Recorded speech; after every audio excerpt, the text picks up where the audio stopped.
अच्छा, अब तक आपने बहुत सारे लोगों की कुंडली देखी होंगी, बहुत सारे लोगों की कंसल्टेंसी आपने की होगी। जी। तो आपके लिए अब तक के करियर में सबसे बेस्ट कुंडली कौन सी रही जिसे आप अभी तक याद करते हैं कि हाँ ये कुंडली सबसे अलग थी? um, एक मिनिस्टर है, उनका जी। नाम नहीं लूंगी। हम्म।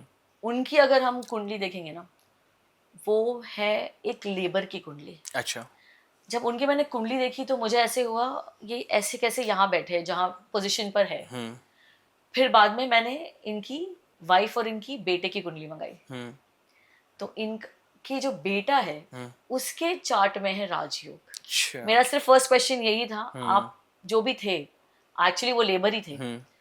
आपका ये आपके बेटे के आने के बाद आपका सब कुछ पाथ बोल सकते हैं या हम्म। सब कुछ रास्ते जो है वो हम्म। खुले हैं। हम्म। तो ही सेड हाँ, मेरे बेटे के आने के बाद। तो अच्छा। बिकॉज उनके बच्चे के लाइफ में प्रॉमिस है, हम्म। उसकी चार्ट में प्रॉमिस है हम्म।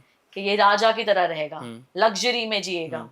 तो इसीलिए पिता को हम्म। ऊपर वाला दे रहा है, क्योंकि वो बच्चा तो नहीं जा सकता ना कमाने, बिल्कुल तो बिल्कुल। किसे आएगा, तो वो पिता को ऊपर वाला दे रहा है। तो ऐसे होता है। मतलब ये हकीकत है, ये कहा भी जाता है कि जब बच्चे होते हैं तो उसके बाद माँ बाप का भाग्य बदलता है। बिल्कुल, जब लोग पूछते हैं ना, मैम बहुत एक्सपेंसेस है, हाँ। एक बच्चा है, हम्म। सेकंड प्रेग्नेंट हूँ, रखे या गो फॉर अबॉर्शन, हम्म। मेरा उनसे यही होता है कि हम्म। हर एक इंसान जो है, हर एक सोल वो बिल्कुल। अपनी नसीब लेकर आ रहा है। ट्रू। तो आपने नहीं डिसाइड किया वो आना है, हम्म। उसने खुद डिसाइड करना है, मैंने मुझे इस फैमिली में आना है। हम्म। जैसे मैं हमेशा बोलती हूँ, पिता जो है, बेटी के जो पिता है, उन्हें अपना कैरेक्टर जो है ना बहुत अच्छा रखना चाहिए। हम्म। क्योंकि आपका जो कैरेक्टर है, आप जैसे ट्रीट कर रहे हो ना लेडीज को अराउंड, हम्म। आपकी बेटी की नसीब ऐसे बनेंगे। हम्म। और एक बेटे का जो होता है ना नसीब, वो माँ के कैरेक्टर और माँ के लेन देन में जी। वो कैसे है, हम्म। उस पर डिपेंड करता है। अच्छा। हम कहते हैं ना बच्चों के सामने आएगा, हम्म। तो वो एक्चुअली आता है। ये हकीकत है। ये मेरी एक क्लाइंट है जिनकी 3 बेटियां हैं, जी। और सारे अब्रॉड में सेटल्ड हैं हम्म। तीनों बेटियां। हम्म। जो सर है वो हम्म। यही है, हम्म। आर्मी के है वो। अच्छा। और वो कभी भी अच्छे नहीं थे हम्म। उनकी वाइफ के साथ, और अदरवाइज भी बहुत हम्म। सारी चीज़ें थी बैकग्राउंड में, गर्लफ्रेंड्स थी, हम्म। वाइफ बहुत दुखी थी, सब पता था फैमिली को। अब जो तीनों बेटियां हैं, बोलने के लिए वो अब्रॉड सेटल्ड है, जी। बट तीनों की जो रिलेशनशिप स्टेटस है ना वो हम्म। बहुत बैड है।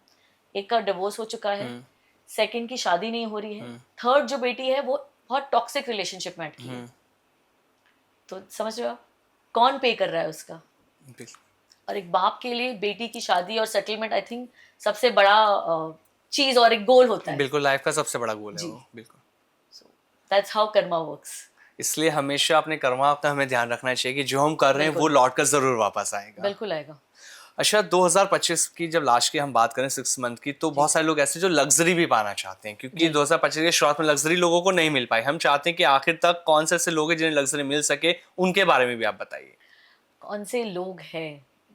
वृषभ वालों को लग्जरी मिलेगी, और लियो वाले जो है उनकी स्पाउस को उनके माता पिता की तरफ से कुछ मिल सकता है, अच्छा। एक वो है। और जो कर्क हम्म। वाले हैं, हम्म। उन्हें अगर लग्जरी चाहिए तो इन्हें या तो उनकी कुल देवी या देवता के मंदिर जाना है, हम्म। या तो कोई ज्योतिर्लिंग पर जाना है उन्हें। अच्छा।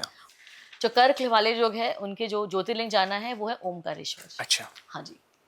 अभी आपने ज्योतिर्लिंग की बात करी, तो जी। ये ज्योतिर्लिंग के बारे में मैंने बहुत पढ़ा, लेकिन अभी तक मैं इसको सही से समझ नहीं पाया, और मुझे नहीं लगता किसी पॉडकास्ट में शायद कभी किसी ने बात भी करी है इस बारे में। मैं आपसे एक सवाल करना चाहता हूँ। जब हम 12 राशियों की बात करते हैं, जी। लोगों को 12 राशियां भी पता है, 12 ज्योतिर्लिंग भी पता है, लेकिन इनका कनेक्शन शायद लोगों को नहीं मालूम। जी। हम कैसे जान सकते हैं कौन सी राशि का किस ज्योतिर्लिंग से कनेक्शन है, ये आप हमें बताइए। पहले तो लॉर्ड शिवा जो है वो एक कॉन्शियसनेस है, जी। और लॉर्ड शिवा के पास आप जो मांगोगे ना, हाँ। उन्हें पता है क्या, आपको अभी किस चीज की जरूरत है, जी। आपको वो जरूर देंगे। Hmm. He is a giver. ठीक है। 12 राशियां हैं, 12 ज्योतिर्लिंग हैं। आई एम श्योर ये सारे हमारे ऑडियंस को पता जी। होगा कि हम सबको अपने जीवन में एक बार एटलीस्ट सारे ज्योतिर्लिंग जाना है। जी।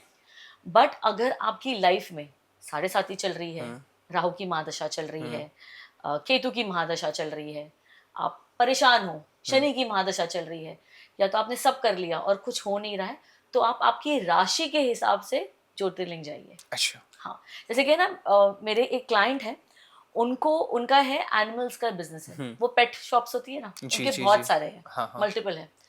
अच्छी चल रही थी और अचानक से नजर लग गई या जो भी है, या तो टाइम खराब हो गया, तो टाइम डिप हो गया, तो इन्होंने मुझे पूछा मैम क्या करूं। मैंने से इन्हें एक ही मैंने सलाह दी, पशुपति नाथ जो है हाँ। वहां जाकर आइए आप। अच्छा। जो जिनका भी एनिमल का बिजनेस है, जिनको डॉग से फियर है, या किसी को ऐसा ना डॉग हमेशा काटते रहता है, या कर्जा बहुत है, इन्हें पशुपति नाथ जाना चाहिए। अच्छा। जी।